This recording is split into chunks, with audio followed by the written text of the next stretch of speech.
Yeah. Okay. And then these are just projections out. And again, these are primarily used for projecting births, which we'll get into in a little bit.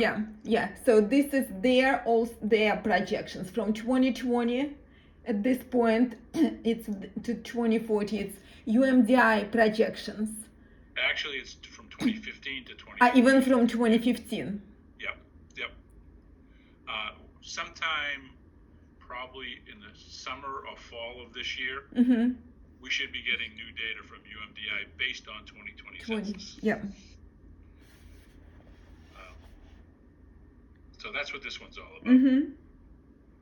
Now we have population. I probably don't even need to go through this because right now, this is something I used to do before I retired, is try to compare enrollments to populations and try to get some insight as to how they may be related. We haven't, since I've retired, we haven't really done much with this population information, so I'm not even going to get into it. But this is population breakdowns of each community for these years. Right now, this spreadsheet doesn't do anything with this information as yet, but I hope to resurrect that if I have time. And then the same with this is out of district. Now this information comes from DESE. Every community is required to submit to the Department of Elementary and Secondary Education every year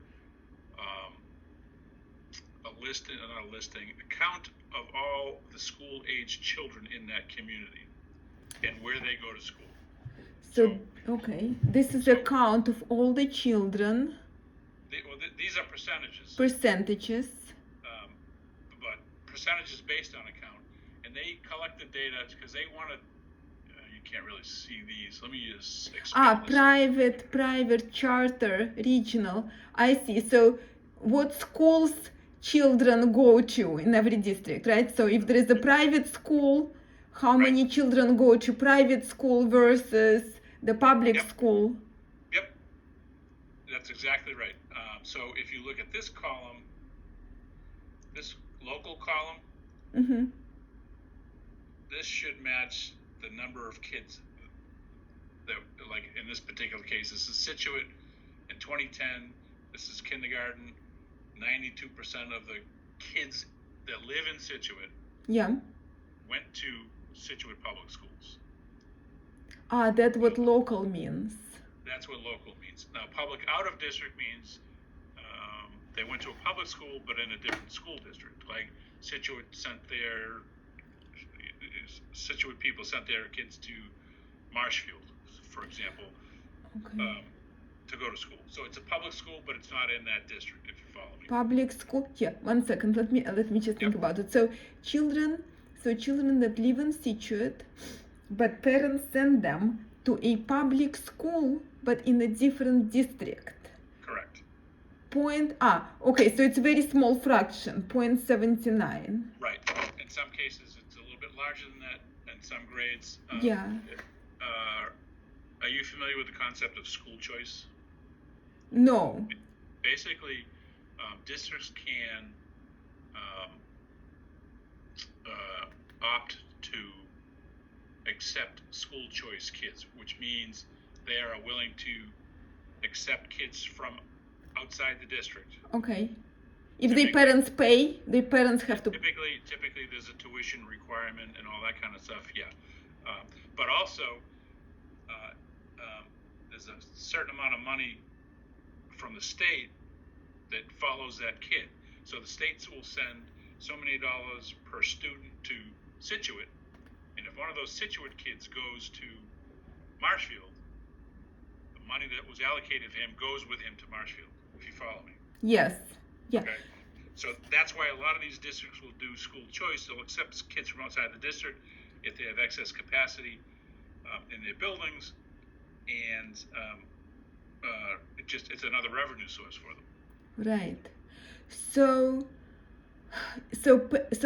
basically, just so that I know, so parents either can just pay themselves out of pocket, right, and send, let's say, to another public school, right, children to public school in another district, or if that district accepts outside. if the district accepts. The receiving district could say, no, I don't want any outside district kids, so no, you're not coming in. Right, but how it's working? So yeah, I understand that as the taxpayers, we pay to our district for our children to be in a public school, right?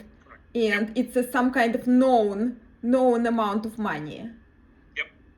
And let's say I want to send my child to another public school. So how, and let's say if they accept, so how I arrange not to pay myself, right? But no, there's, like I said, there's a certain amount of money that will follow the kids. So the school districts will, the school district where the kid lives sends some number, I forget what the number is, right, of dollars to the school district where the kid wants to go. And whatever difference there may be in cost, the parents will make up got for that. it. So it might not be just a simple allocation of my parents probably also would need to. Yeah, no, this is the government, nothing simple. To pay. I see. Yep. But, okay, but basically, yeah, this arrangement can be made. Okay, I understand. In some districts, that could be a significant number of kids, particularly in some of the rural districts, or if you're in a community whose school district doesn't perform very well, parents will try to find some places a better place to send their kids to school. Yeah, interesting. Okay, so let me just remember. So that's what public out of district means. Correct. Column. Okay, so one sec. So private, I understand private. That's a charter school, right? Charter school. In a district, in the same district. That's regional vocational school. That's probably only for high school, right? Vocational. Yes. Okay. Collaborative. What's there that? are a bunch of collaboratives out of the district. This is mostly for special needs kids. These are special needs collaboratives. A district may not have enough resources to provide services for kids that have more profound kind of disabilities. Right. So what towns will do will form a collaborative with other towns so that they get a group of towns together.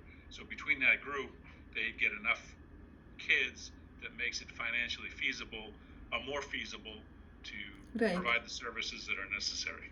Now, Joe, so are these schools, so let's say collaborative, does it mean that this type of school is in this town, or it might also be in another district, or in another district? It could be anywhere. Could be anywhere. It means that this percentage of kids are not attending just regular public school. Exactly. I see. Okay. And public out of district. Now home. That's kids who are homeschooling? Correct. Homeschooled. Okay. Yep. And local? That number is actually, you'd be surprised in some communities how big that number can be, but yes, it is kids that are homeschooled. Okay, and what is it again? Local? Local is the kids that attend school in that district. So in this particular case, 92% of kindergarten kids that live in Scituate went to Scituate public schools. Local means just regular public schools. Local public schools. Local public schools. Okay. And what's regional? Regional is for regional school districts, mostly in rural areas, where towns, if they don't have a big student population, will get together. A lot of times in high school, I don't know if you were working there, involved with. They join. Correct, like Whitman Hanson. trying to think of some of the other regional schools. Okay. So if this is, so why it's not the same as local? Because it's not, the school isn't necessarily in the community that the kid lives.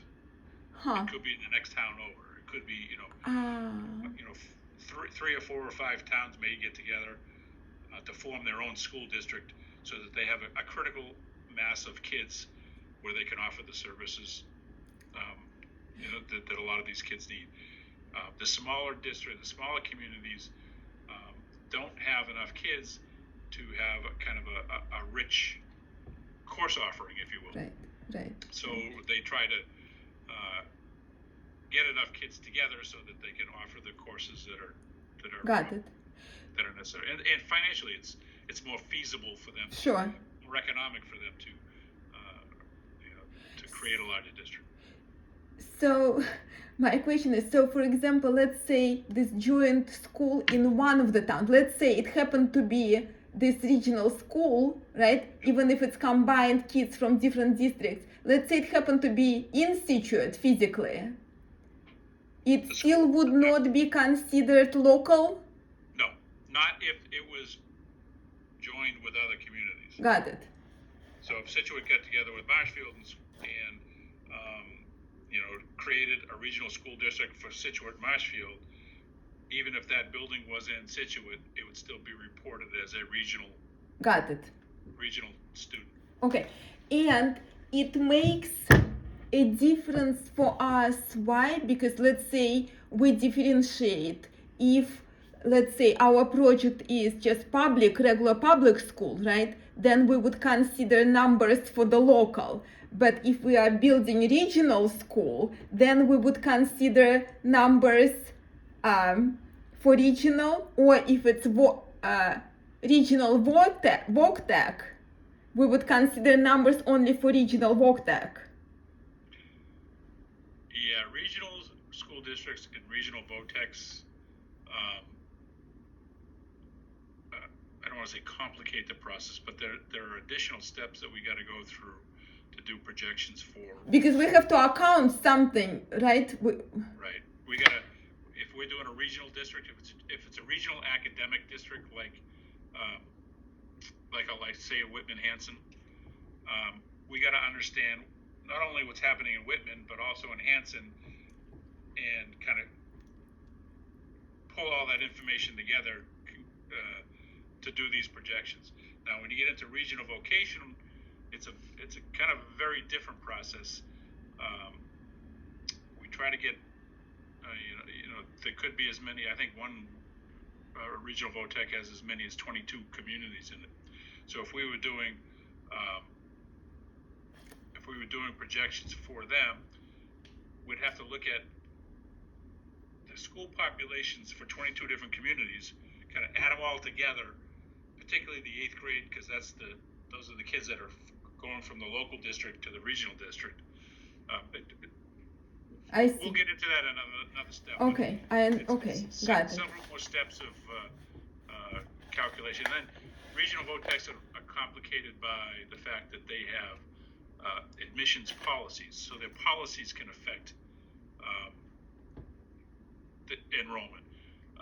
They have caps on how many kids they can afford or can bring into the school. So there's a lot of nuances and complications involved with vocations. And I think next year, I think Diane told me, I think there's 2 regional vocationals that are going to be in the pipeline. So good. So I'll have example of those. How you'll have an opportunity to yep. And I don't know. Usually, there's at least 1 or 2 regional academic schools in the SOIs too. So hopefully, we'll get a shot at doing a regular regional academic district as opposed to a regional vocational district. Got it. But right now, we'll just focus on your basic understand. 1 town, 1 district. Yeah, just understanding what are these right. different. Now, this is a lot of time spent on information that we don't do a lot with. Now, before I retired, I would take a lot of this information and do a bunch of pie charts, and I wanted to get a sense of how many local kids stayed in the district and how many local kids went out of district, to see if there may be some effect on, on local enrollments. Often there's reasons why kids go out of district. Sometimes it's they're not satisfied with the performance of their own district. Sure. That performance can change just by changing the superintendent. So we try to get a sense and look for anomalies in these data, just to kind of get a sense of what might be happening in the district. It doesn't really, it's not used for any calculations or anything. It's just kind of to get a view of a sense of what's happening locally.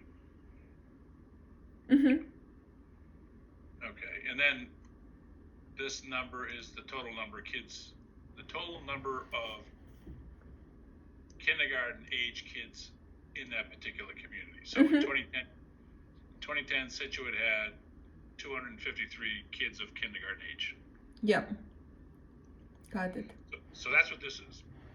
And essentially, this is the only table we really need for data sources. Now, we tweak this a bit as we get different information. Like we'll update the UMDI data when that comes in. We just updated this for 2022 data, DESE enrollment data. So this is as up to date as we can get at this point in time until one of these data sources releases new data. Got it. So Joe, are you just updating by inserting a row or? Sometimes, yeah. Sometimes it's a little bit more complex than that. I just updated the UMDI data that John got from UMDI, but it wasn't in the same kind of configuration that our table was in, so I had to do some monkeying around to get it into the format that I needed it so that I could add it to our table. So sometimes it's a very simple add, sometimes it takes a few steps to get there. Got it. But thankfully, you don't have to do it often. Okay. Usually, enrollments once a year. Births are when the DPH feels like putting the information out there, which is usually a couple of years behind. Census data is every 10 years. UMDI follows whatever the census schedule is. They'll do it right after the census. They'll do their projections right after this, shortly after the census is done. So, like I said, they're due to come out with new data based on 2020 census this summer or fall. Population data, I got that from. I'm not sure where I got that from. One of the state websites, and then out of district data, I get that from DESE, and I have to get that directly from DESE. I can't get this off their website because they have information on the website, but it's not in the detail that we needed for this. So I usually go to the board member Matt. What's his name from DESE, and he usually Deniger. Thank you. He comes up with the data for me. Got but it. I haven't updated it for. It hasn't been updated since I retired, which is a year and a half ago. So that's essentially the data sources.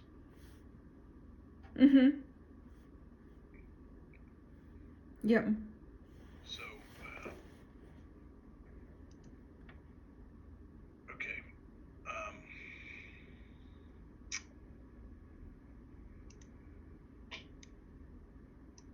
So back in our template spreadsheet,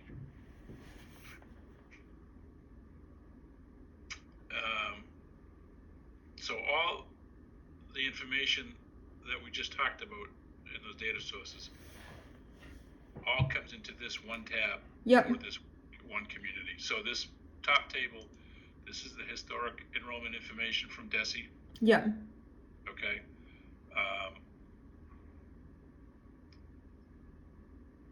This next table is the birth data from DPH for this community.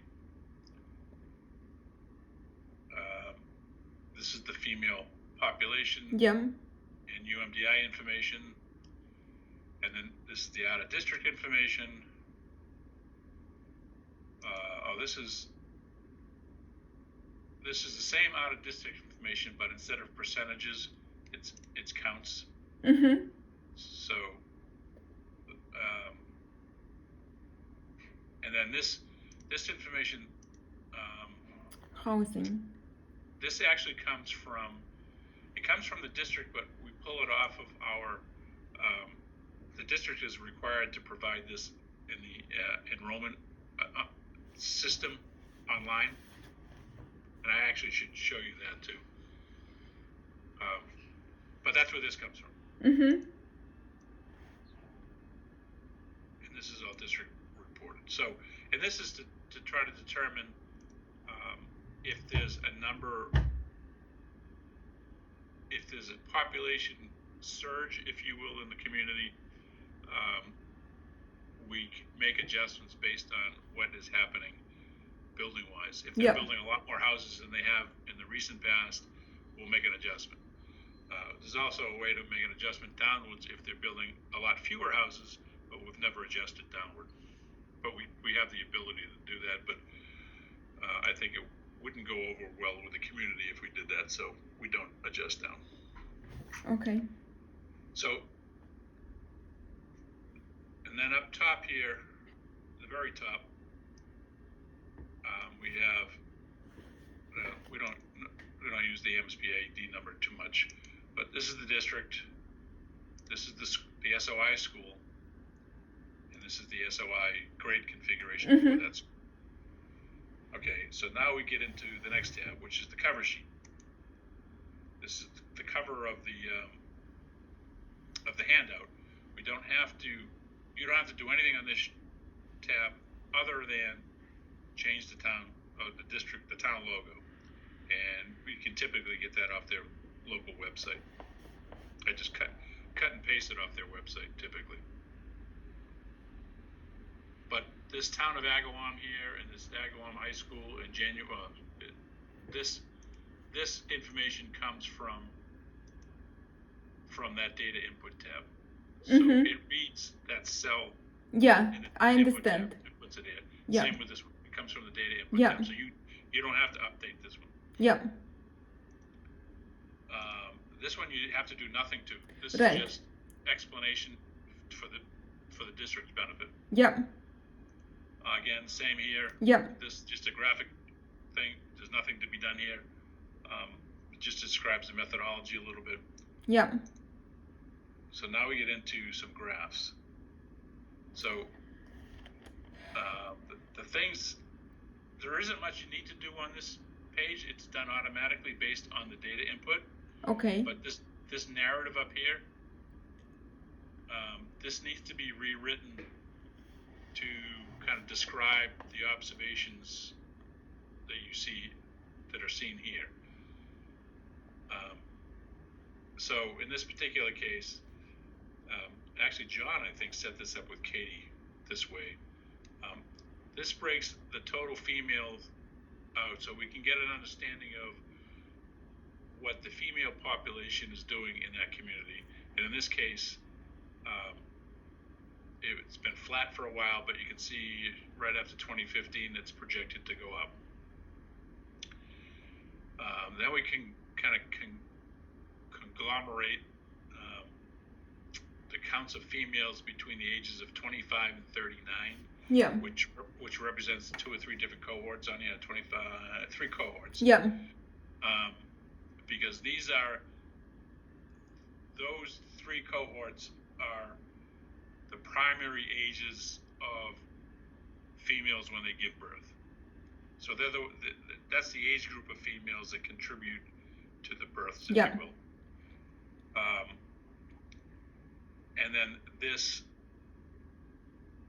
gray line and this bottom chart is actual births. This is tracking what actually happened in these various years. And then this yellow line is projections, birth projections going forward. Now we take that birth information and develop a fertility rate. So what this does is it basically says births between 2018 and 2020, 4.65% of those births occurred with women, mothers who were between the ages of 20 and 24. Uh-huh. Okay. 8.97 were from women between the ages of 25 and 29. So we break out. I see. We're trying to get a fertility rate for these, and then where is it? It's not here. So what is the total birth? It's just strange number. 1.66%. So it's total is 1.66% of all females. I see.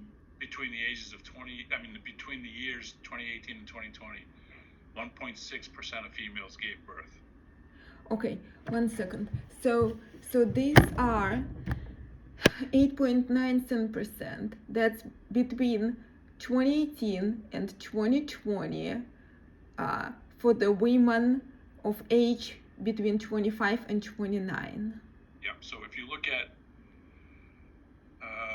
and total birth, that's 1.66 within these 3 years of total birth rate of total amount of women, not just this age. Correct. So 1.66. So how many? So that's total birth rate. It's how many women gave birth? Yep. To the total number of women. So 1.66%. So let's say in Agawam, between the years, between. Hang on. Let's go back to the data for Agawam. So what this is saying is, in 2020, there were 233 births. Okay. In 2020, there were 14,000 women. 800 women. Uh-huh. So you take birth. Yeah. So if we divide. Yeah, you take 233, divide that by 14,008. That should give you something close to 1 point whatever. Got it. Okay. But what we do is we'll average the last 3 years. Yeah. Got it. Just because it's a better indicator. I see. Okay, so let's go back. Okay, so I think I understand. Okay, so that's 1.6 average and that's fertility rate. That's how many births over how many women. Correct. And up here, this shaded area, this is usually a narrative that has to get edited for every case. It's unique to the district. Yeah. And all it does is describe observations from these charts.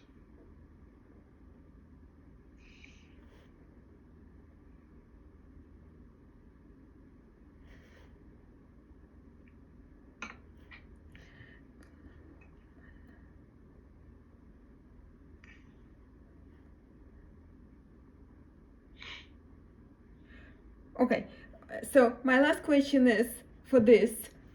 So why we're looking, so right now we are in, I guess you were thinking 2021, let's say 2021, right? When you prepared this tabulation, right? So why you are looking at the average between 2018 and 2020? Those are the last 3 years of data that we have, birth data. We don't have any birth data beyond 2020. So what we're really trying to do is establish the most recent. I gotta plug my computer in here. I see. Okay, so it's so it is the last available 3 years of the actual data, right? Not our projection. So correct. It doesn't matter. When we get the 2021 data from DPH, we'll be looking at the average rate for the years 2019 to 2021. We'll just got it. Refresh that average, update that average.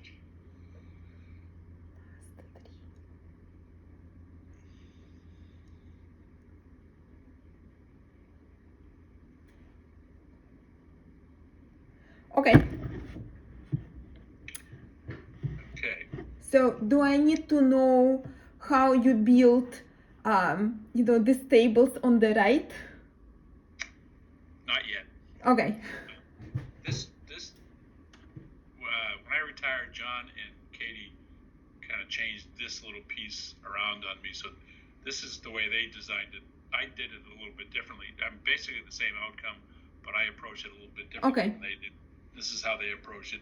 These tables on the right are all actual data drawn from the data input tab, but they're used to create these graphs here. So I see. At this juncture, feel free to get into the spreadsheet and take it apart and try to figure out where all this stuff comes from. Don't worry about messing it up because I have another copy of it somewhere. Yeah. Joe, now is there any at this at this point at this tab any judgment call, or it's just simply pulling data from the data input, putting them in the right in this certain way, and it's going to generate these charts? Correct. Yes. And then the input, that's kind of what this narrative is on top. It basically tries to describe what you see in these graphs. I see. Okay. In this particular case, you can see projected total females is going to go up. Yeah. No, I understand. In this particular case, the females of childbearing age are going to remain pretty flat. Yeah. And births have been pretty flat up till now, and they're going to continue to be flat going forward. Okay. That's kind of what this is all about. So this is just to build these charts. That's just straightforward. Data coming from data input, right? They put it in a certain way to build this columns, whatever, right? Yep. It just, the only thing is for every new project, I just have to make sure that I have the latest date, right? Latest 3 years. Yep, you're right. And that's all. If you've done the data input, the way it's set up to be done, you have to do nothing here but change that narrative on the top. I see. Got it. Okay. And we can go over this as many times as we need to. Yeah, to practice. To get a good understanding of it. Yeah. There's really a lot to this spreadsheet that's a little mind-bending sometimes. Yeah. Okay, so this is kind of. So I think do you need to go? It's 11, so we have an hour. Yep. We can end it now, or I got a couple more minutes if you've got time. I don't want to. Okay, I have So let's go through this. So actually,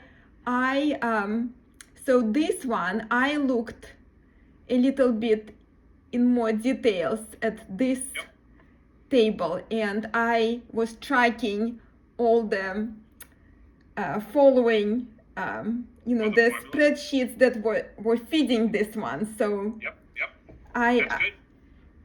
Did you understand it? Yeah. Good. Yeah, I had some questions. Yeah, but basically, yes, I understand, and I tracked all the data that's building, this. Okay, this methodology is called the grade to grade survival methodology. This right here kind of represents the whole crux of the methodology. So basically what this is saying, between birth and kindergarten, 92% of the kids that were born in that town attended kindergarten in that town.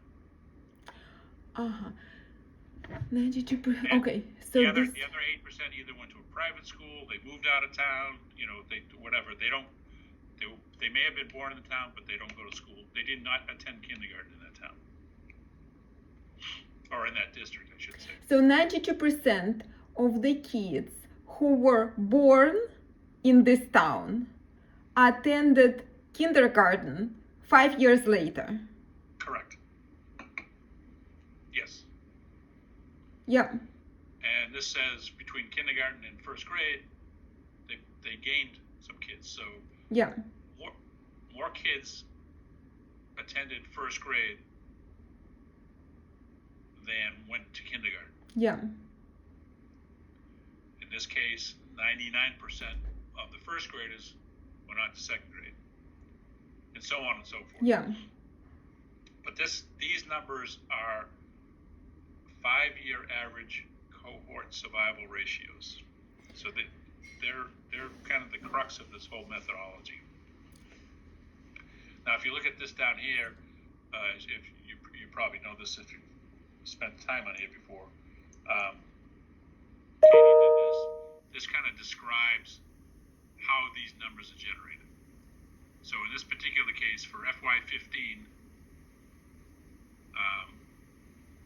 kindergarten enrollment was 253. In 2010, 5 years previous to that, there were 274 births. Yeah.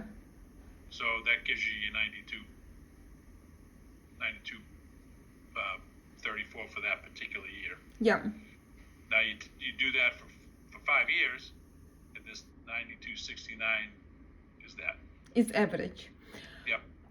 Yeah. So I have a couple of questions. So first of all, sure. Yep. Why you looking at 10 to 15? Why you're not looking at the more recent years?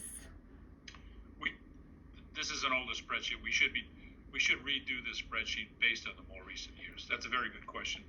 Okay. Actually. So this needs to be updated to reflect more recent data. Okay. Yeah.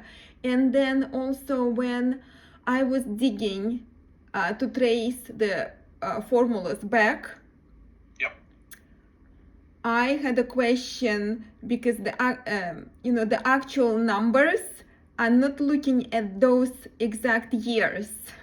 Specifically for, I think, the number, let's say 0.9269 is calculated based on 29, not 2010.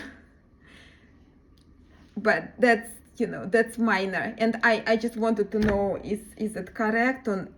And I also had some questions about the formula, the next formula, calculation to grade ratios.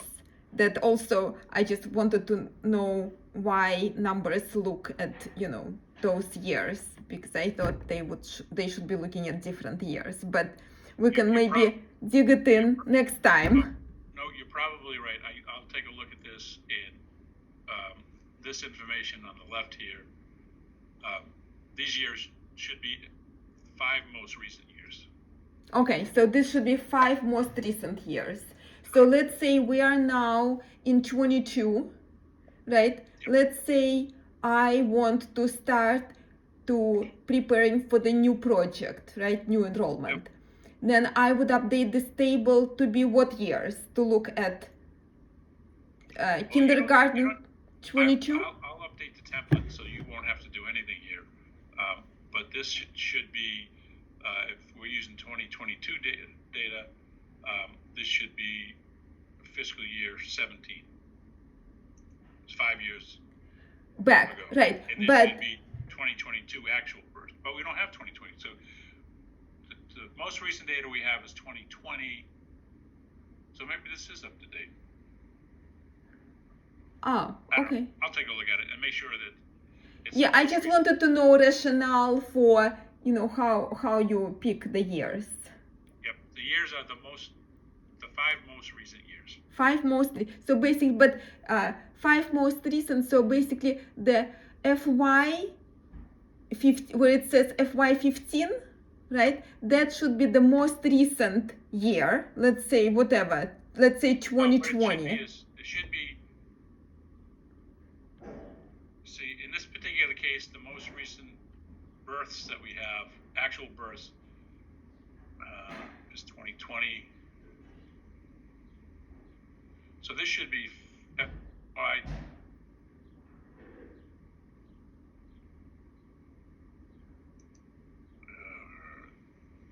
So if we're doing 5 years, this should be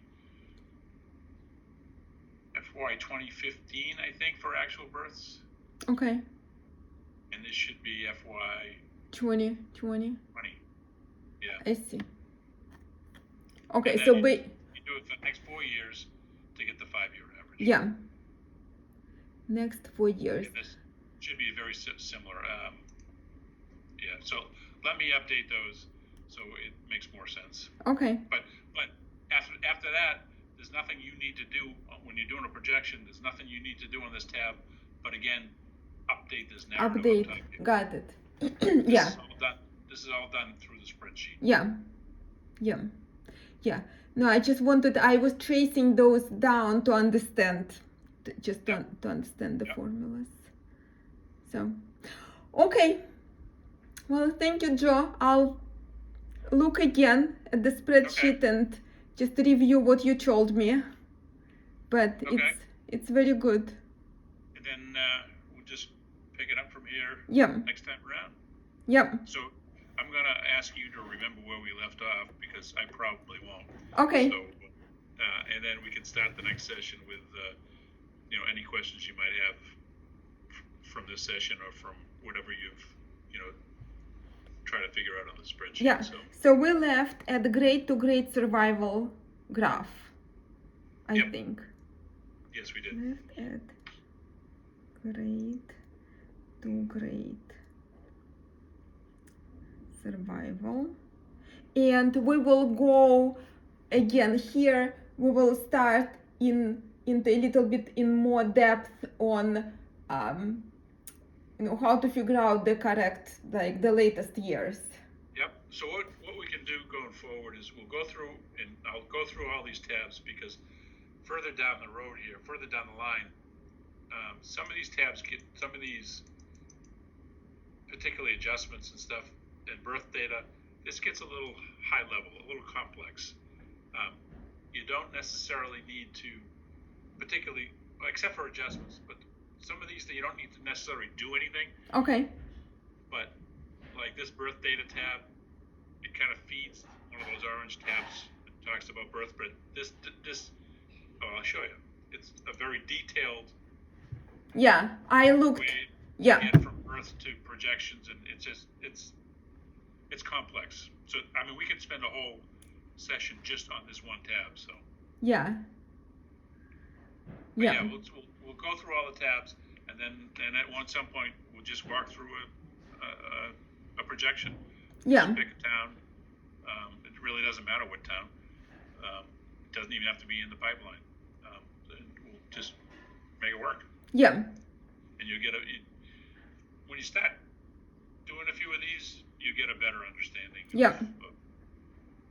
Of what it's all about. So. Yeah. Okay. So that's it. Sounds good. That's very good. Thank you so much, Joe. I'm looking forward to continue. Good. I'm glad somebody's picked up some interest to take this on. It's I found it to be interesting myself. Yeah, well, I'll tell you what's going to be the most complicated for me probably is that's something that's not just, coming straight forward from numbers, but making a judgment call or, trying to make conclusion, like you said, that you just look at some trends and make conclusions. So I think this is going to be most challenging for me too. Well, yeah, don't worry too much about that right now. I can see it probably feels daunting, but as you follow me and John in particular through a bunch of these processes, you'll start to get some of the things that we point out. You'll start to see things on your own. It took Katie a while before she could see a lot of this stuff, but she picked it up pretty well. And you seem to have better Excel skills than Katie did. So I think you'll catch on. And right now, I've been encouraging John to stay in the process because he's essential. I mean, he's got the observations, but he also knows the programs and knows,